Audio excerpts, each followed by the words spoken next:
वंदे मातरम दोस्तों। आज मैं आप लोगों के सामने एक नया टॉपिक लेकर के उपस्थित हूँ। टॉपिक का नाम है जीवाणु विषाणु, प्रोटोजोआ जनित रोग एवं अन्य प्रमुख रोग कारक और प्रभाव। इस टॉपिक से संबंधित पहला प्रश्न है, हैजा, निमोनिया, टाइफॉइड, डिप्थीरिया, भोजन विषाक्तता, काली खांसी, टिटनेस, प्लेग, कुष्ठ रोग, दिमागी बुखार यानी कि मेनिंजाइटिस आदि रोग हैं। जीवाणु जनित, विषाणु जनित, प्रोटोजोआ जनित या फिर सभी। इसका सही उत्तर है जीवाणु जनित, यानी कि ये सारे रोग जीवाणुओं के कारण ही फैलते हैं। इस सीरीज में मैंने ये प्रयास किया है कि बहुत सारे प्रश्नों को मैंने एक प्रश्न में ही पिरोने का प्रयास किया है, जिससे श्रृंखला छोटी हो सके लेकिन महत्वपूर्ण हो सके। इस सीरीज को बहुत लंबा करने का, बहुत खींचने का प्रयास नहीं है, बल्कि गागर में सागर भरने का प्रयास किया गया है कि एक ही क्वेश्चन में बहुत सारे प्रश्नों को एक साथ समाहित किया गया है, ताकि एक साथ ही कई चीज़ें आपको क्लियर हो सके। जैसे कि पहले प्रश्न में ही इतने सारे रोगों के नाम बता दिए कि ये सारे रोग किससे फैलते हैं, जीवाणुओं से या फिर विषाणुओं से या फिर प्रोटोजोआ से। तो ये सारे रोगों का एक साथ ही उत्तर मिल गया है कि ये जीवाणुओं के द्वारा फैलने वाले रोग हैं। अगला प्रश्न है, रेबीज, खसरा, छोटी माता यानी कि चिकन पॉक्स, चेचक यानी कि स्मॉल पॉक्स, इन्फ्लुएंजा, ट्रैकोमा, कर्णफेर, एड्स, पोलियो, हेपेटाइटिस बी यानी कि पीलिया आदि रोग हैं। जीवाणु जनित, विषाणु जनित, ए बी दोनों या फिर कोई नहीं। इसका सही उत्तर है विषाणु जनित। ये सारे रोग विषाणुओं के द्वारा ही उत्पन्न होते हैं। अगला प्रश्न है, वे व्यक्ति जो संक्रमण होने के समय से लक्षण प्रकट होने की अवधि में संक्रमण प्रसारित करते हैं, वो कहलाते हैं स्वास्थ्योन्मुख रोगवाहक, चिरकारी रोगवाहक, उद्भवनकालिक रोगवाहक या फिर संपर्क रोगवाहक। इसका सही उत्तर है उद्भवनकालिक रोगवाहक। उद्भवन का अर्थ मैंने अभी पिछली वीडियो में आप लोगों को बताया था कि उद्भवन अवधि क्या है या उद्भवन काल क्या है। तो एक बार यहाँ पे मैं फिर से बता दे रही हूँ। उद्भवन काल का मतलब होता है कि किसी भी रोग के जीवाणु का शरीर में प्रवेश करने और लक्षण उत्पन्न करने के बीच की जो अवधि होती है वो उद्भवन अवधि कहलाती है। जैसे कि बहुत सारे लोगों के शरीर में ये जीवाणु या विषाणु चले तो जाते हैं, लेकिन रोग का लक्षण तुरंत ही नहीं उत्पन्न करते हैं, बल्कि कुछ दिनों बाद ही रोग के लक्षणों को उत्पन्न करते हैं। तो उस बीच की जो अवधि होती है, उस बीच का जो समय होता है, वही उद्भवन अवधि कहलाता है। तो यहाँ पे यही पूछा गया है कि वे व्यक्ति जो संक्रमण होने के समय से लक्षण प्रकट होने की अवधि में संक्रमण प्रसारित करते हैं, यानी कि किसी व्यक्ति के शरीर में रोग का रोगाणु प्रवेश कर गया है, उसने अभी अपना लक्षण प्रकट नहीं किया, लेकिन फिर भी वो संक्रमण फैला रहा है, तो ऐसे व्यक्ति को कहते हैं उद्भवनकालिक रोगवाहक। अगला प्रश्न है, वे व्यक्ति जो रोग मुक्ति के बाद भी चिरकाल तक रोग प्रसारित करते रहते हैं कहलाते हैं उद्भवन रोगकारी, चिरकारी रोगवाहक, संपर्क रोगवाहक या फिर सभी। इसका सही उत्तर है चिरकारी रोगवाहक। वे व्यक्ति जो रोग मुक्ति के बाद भी चिरकाल तक रोग प्रसारित करते रहते हैं चिरकारी रोगवाहक कहलाते हैं। अगला प्रश्न है, रोगवाहक कीटों के माध्यम से फैलने वाला रोग है मलेरिया, फाइलेरिया, पीत ज्वर या फिर सभी। इनमें से जो रोग हैं उनमें से कौन सा रोग रोगवाहक कीटों के माध्यम से फैलने वाला रोग है? तो इसका सही उत्तर है सभी। मलेरिया, फाइलेरिया, पीत ज्वर ये तीनों ही कीटों के माध्यम से यानी कि मच्छर से फैलने वाले रोग हैं। अगला प्रश्न है, सूक्ष्म जीव जो रोग उत्पन्न करते हैं कहलाते हैं एंटीजन, पैथोजन, एंटीबॉडी या फिर सभी। इसका सही उत्तर है पैथोजन। तपेदिक के जीवाणु की खोज सर्वप्रथम किसने की? रॉबर्ट ब्राउन ने, रॉबर्ट कोच ने, रॉबर्ट डायमंड ने या फिर सभी ने। इसका सही उत्तर है रॉबर्ट कोच ने। तपेदिक या क्षय रोग के जीवाणु का नाम है mycobacterium tuberculosis, vibrio cholerae, salmonella typhi या फिर कोई नहीं। इसका सही उत्तर है माइक्रोबैक्टीरियम ट्यूबरकुलोसिस। अगला प्रश्न है, टीबी के जीवाणु की खोज रॉबर्ट कोच ने की। ये जीवाणु 1 से 1.5 मीटर ऊंचाई तक वायुमंडल में उड़ते रहते हैं। सर्वप्रथम बलगम में इस जीवाणु को किसने देखा? रॉबर्ट कोच ने, रॉबर्ट क्रुक ने, रॉबर्ट कॉक ने या फिर सभी? इसका सही उत्तर है रॉबर्ट कॉक ने। तपेदिक का प्रकार है फेफड़ों की व आंतों की तपेदिक, अस्थियों की तपेदिक, ग्रंथियों की तपेदिक या फिर सभी? इसका सही उत्तर है सभी। अगला प्रश्न है, यह एक रणनीति है जिसे तपेदिक के मामलों की संख्या कम करने के लिए उपयोग में लाया जाता है। एसजीपीटी, डॉट्स, ईसीजी या फिर सभी? इसका सही उत्तर है डॉट्स। अगला प्रश्न है, डिप्थीरिया के जीवाणु का नाम है विब्रियो कॉलेरी, कोरिनोबैक्टीरियम डिप्थीरी, बैसिलस पर्टुसिस या फिर कोई नहीं? इसका सही उत्तर है कोरिनोबैक्टीरियम डिप्थीरी। अगला प्रश्न है, विब्रियो कॉलेरी जीवाणु निम्न रोग का कारक है? काली खांसी, टिटनेस, हैजा या फिर सभी का? तो इसका सही उत्तर है हैजा का। विब्रियो कॉलेरी के कारण ही हैजा रोग उत्पन्न होता है। साल्मोनेला टाइफी जीवाणु किस रोग का कारक है? डिप्थीरिया, टाइफॉइड, खसरा या फिर सभी? इसका सही उत्तर है टाइफॉइड।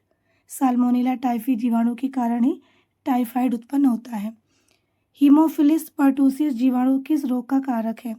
टिटनेस का, काली खांसी का, हैजा या फिर कोई नहीं? इसका सही उत्तर है काली खांसी। अगला प्रश्न है, बैसिलस टिटेनी रोग का जीवाणु कारक है? कुष्ठ रोग, टिटनेस, प्लेग, सभी? तो इसका सही उत्तर है टिटनेस। अगला प्रश्न है, माइक्रोबैक्टीरियम लेप्री किस रोग का कारक है? टिटनेस का, कुष्ठ रोग का, काली खांसी का या फिर सभी? इसका सही उत्तर है कुष्ठ रोग का। धनुष्टंकार रोग है कुष्ठ रोग, टिटनेस, काली खांसी या भी सभी? इसका सही उत्तर है टिटनेस।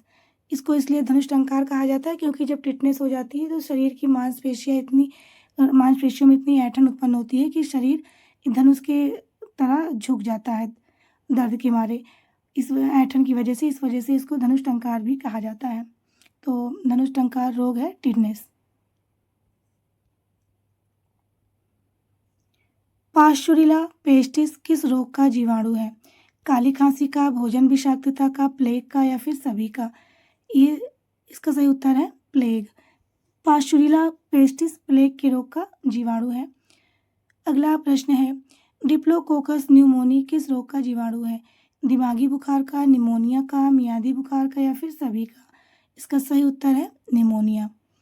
चेचक या स्मॉल पॉक्स के वायरस यानी कि ये विषाणु है, जीवाणु नहीं है। चिकन पॉक्स के वायरस का नाम है variola virus, dermotropic virus, simplex virus या फिर कोई नहीं? इसका सही उत्तर है वेरियोला वायरस। अगला प्रश्न है, छोटी माता या चिकन पॉक्स के विषाणु का नाम है वेरियोला वायरस, वेरियोला जोस्टर, डर्मोट्रॉपिक या फिर सभी? इसका सही उत्तर है वेरियोला जोस्टर। चिकनगुनिया रोग का नाम किस भाषा से लिया गया है? लैटिन, चीनी, स्वाहिली या फिर स्पेनिश? इसका सही उत्तर है लैटिन, चीनी भाषा से लिया गया है।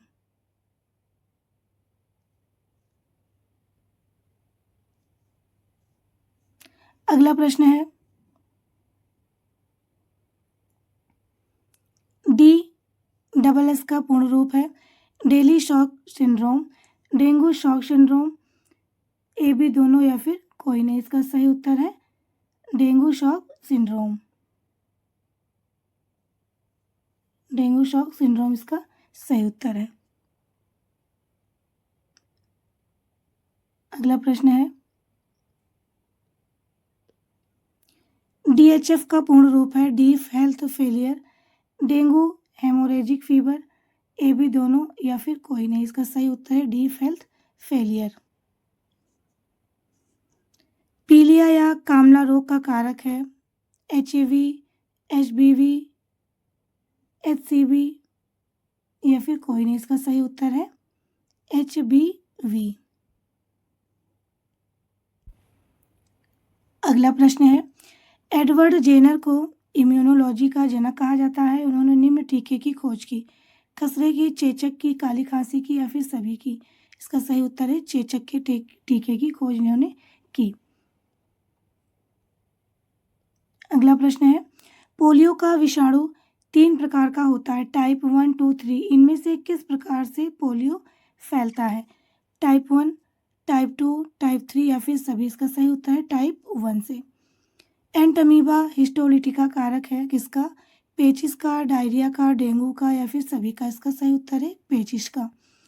अगला प्रश्न है, मलेरिया, कालाजार, निद्रा, पायरिया जनित रोग है, जीवाणु जनित, विषाणु जनित, प्रोटोजोआ जनित या फिर सभी? इसका सही उत्तर है प्रोटोजोआ जनित।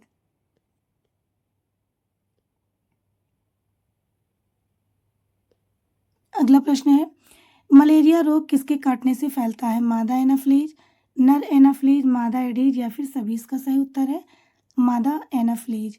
मलेरिया का कारक है क्यूलेक्स मच्छर, प्लाज्मोडियम, लीशमैनिया या फिर कोई नहीं? इसका सही उत्तर है प्लाज्मोडियम, जो कि मच्छर के शरीर में रहता है। फाइलेरिया का कारक कृमि है बुचरेरिया, बैंक्रफ्टाई, लीशमैनिया, ट्रिपोसोमा या फिर सभी? इसका सही उत्तर है बुचरेरिया ब्रैंकफ्टाई। ये इसका सही उत्तर है, फाइलेरिया का कारक है ये। अगला प्रश्न है, जापानी इंसेफ्लाइटिस का वाहक है क्यूलेक्स मच्छर, सुअर, ए बी दोनों या फिर सभी? इसका सही उत्तर है ए और बी दोनों, क्यूलेक्स मच्छर और सुअर, ये दोनों ही जापानी इंसेफ्लाइटिस का वाहक है। अगला प्रश्न है, तंत्रिका तंत्र को प्रभावित करने वाला रोग है रेबीज या हाइड्रोफोबिया, टिटनेस, ए बी दोनों या फिर कोई नहीं? इसका सही उत्तर है ए और बी दोनों, रेबीज या हाइड्रोफोबिया भी और टिटनेस, ये दोनों ही रोग तंत्रिका तंत्र को प्रभावित करते हैं। टिटनेस के जीवाणु का विष प्रभावित करता है मोटर तंत्रिकाओं के कार्य को, फेफड़े के कार्य को, हृदय की गति को या फिर कोई नहीं? इसका सही उत्तर है मोटर तंत्रिकाओं के कार्य को। मलेरिया परजीवी व्यक्ति के रक्त के किस भाग को प्रभावित करता है? श्वेत रक्त कणिका को, लाल रक्त कणों को, प्लेटलेट्स को या फिर सभी को? इसका सही उत्तर है लाल रक्त कणों को। मलेरिया परजीवी यानी जब किसी को मलेरिया हो जाता है तो उसके शरीर में, उस व्यक्ति के शरीर में लाल रक्त कण तेजी से नष्ट होने लगते हैं और ये इन्हीं को प्रभावित करता है। पीत ज्वर फैलता है मादा एनाफ्लीज मच्छर से, एडीज इजिप्टाई मच्छर से, ए बी दोनों या फिर सभी? इसका सही उत्तर है एडीज इजिप्टाई मच्छर से पीत ज्वर फैलता है। येलो फीवर के वायरस का नाम है flavi virus, Plasmodium virus, Corynebacterium या फिर विब्रियो कॉलेरी? इसका सही उत्तर है फ्लेवी वायरस, ये येलो फीवर के वायरस का नाम है।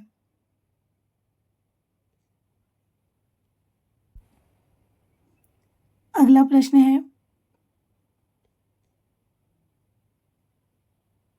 रेबीज के टीके की खोज की एडवर्ड जेनर ने, अलेक्जेंडर फ्लेमिंग ने, ल्यूवेन हॉक ने या फिर रॉबर्ट ब्राउन ने? इसका सही उत्तर है अलेक्जेंडर फ्लेमिंग ने रेबीज के टीके की खोज की। अगला प्रश्न है, विश्व क्षय रोग दिवस कब मनाता है? 20 मार्च, 24 मार्च, 10 मार्च या फिर 15 मार्च? इसका सही उत्तर है 24 मार्च को विश्व क्षय रोग दिवस मनाया जाता है। सबसे पहली एंटीबायोटिक है penicillin, anti tetanus, anti rabies या फिर सभी? इसका सही उत्तर है पेनिसिलिन।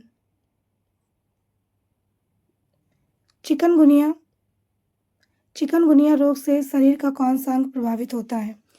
यकृत, हृदय, फेफड़ा या फिर वृक्क? इसका सही उत्तर है यकृत, लीवर। समूह प्रतिरक्षा क्या है? सुरक्षा जो उच्च टीकाकरण दरों द्वारा समुदाय के सभी लोगों को प्रदान किया जाता है, या फिर केवल एक समूह के लोगों को सुरक्षा प्रदान करना, केवल कुछ मनुष्य को सुरक्षा प्रदान करना या फिर सभी? इसका सही उत्तर है सुरक्षा जो उच्च टीकाकरण दरों द्वारा मनुष्य के सभी लोगों को प्रदान किया जाता है, इसे ही समूह प्रतिरक्षा कहा जाता है। यानी कि एक समूह में ज़्यादा से ज़्यादा लोगों को जब टीका लगा रहता है, जब उनका टीकाकरण हुआ रहता है, तो उनके बीच में जो बच्चे लोग हैं जिनको टीका नहीं लगा है, उनके बीच में वो भी प्रायः सुरक्षित ही रहते हैं। इसी को ही समूह प्रतिरक्षा कहा जाता है।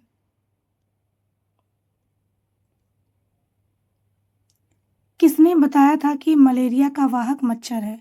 रोनाल्ड रॉस ने, लेवरन ने, रॉबर्ट कोच ने या फिर लुई पाश्चर ने? इसका सही उत्तर है रोनाल्ड रॉस ने इसके बारे में बताया था।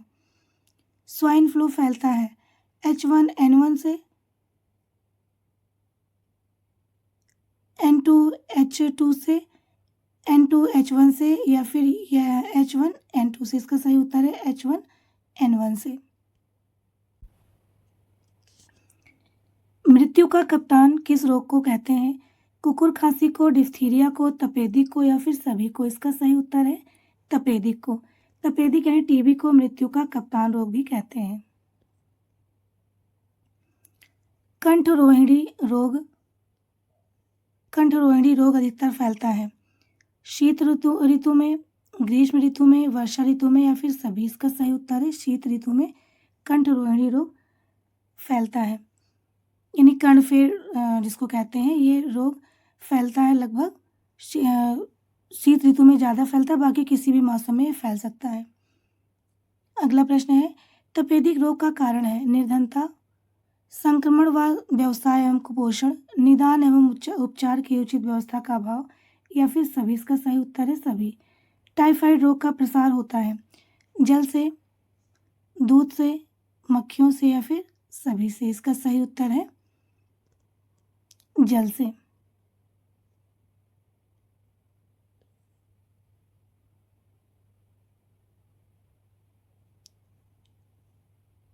इसका सही उत्तर है जल से। अगला प्रश्न है, किस भारी धातु की विषाक्तता यकृत सिरोसिस पैदा करती है? कॉपर, लेड, मरकरी या फिर जिंक? इसका सही उत्तर है कॉपर। कॉपर की अधिकता यदि शरीर में हो जाती है तो इस धातु की विषाक्तता यकृत सिरोसिस को पैदा करती है। मच्छर में मलेरिया परजीवी का जीवन चक्र किसने खोजा? लुई पाश्चर ने, रोनाल्ड रॉस ने, चार्ल्स डार्विन ने या फिर ग्रेगर मेंडल ने? इसका सही उत्तर है रोनाल्ड रॉस ने खोजा। मच्छर में मलेरिया परजीवी का जीवन चक्र रोनाल्ड रॉस ने खोजा। एवियन इन्फ्लुएंजा विषाणु को निरूपित किया जाता है NH51 से, NH15 से, N1H5 या फिर H5N1? इसका सही उत्तर है H5N1। विस्तृत स्वास्थ्य सेवा का उपयोग सबसे पहले किस कमेटी ने किया था? भोर कमेटी ने, मुदालियर कमेटी ने, ए और बी दोनों या फिर कोई नहीं? इसका सही उत्तर है भोर कमेटी। भोर कमेटी ने ही विस्तृत स्वास्थ्य सेवा का उपयोग सबसे पहले किया था। हीमोफीलिया रोग है जीवाणुजनित, विषाणुजनित, आनुवांशिक या फिर कवक जनित? इसका सही उत्तर है आनुवांशिक रोग है ये। हीमोफीलिया कैसा रोग है? आनुवांशिक रोग है। फ्लोराइड की अधिकता से होने वाला रोग है फ्लोरोसिस, कुपोषण, लेथाइरिज्म या फिर एनीमिया? इसका सही उत्तर है फ्लोरोसिस। थैलेसीमिया एक रोग है जिससे लाल रक्त कोशिकाएं नष्ट हो जाती हैं, श्वेत रक्त कोशिकाएं नष्ट होती रहती हैं, ए और बी दोनों या फिर कोई नहीं? इसका सही उत्तर है लाल रक्त कोशिकाएं नष्ट होती रहती हैं। अगला प्रश्न है, SGPT संबंधित है, ये बहुत ही इंपॉर्टेंट प्रश्न है। SGPT संबंधित है पेनक्रियास से, लीवर से, यकृत से या फिर सभी से? इसका सही उत्तर है लीवर से। बैरोमीटर ऑफ सोशल वेलफेयर रोग के नाम से जाना जाता है क्षय रोग, टाइफॉइड, कुष्ठ रोग या फिर सभी? इसका सही उत्तर है क्षय रोग।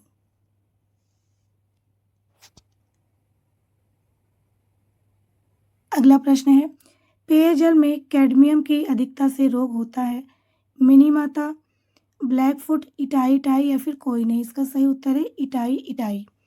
पेयजल में पारा की अधिकता से रोग होता है मिनीमाता, ब्लैकफुट, इटाई या फिर कोई नहीं? इसका सही उत्तर है मिनीमाता।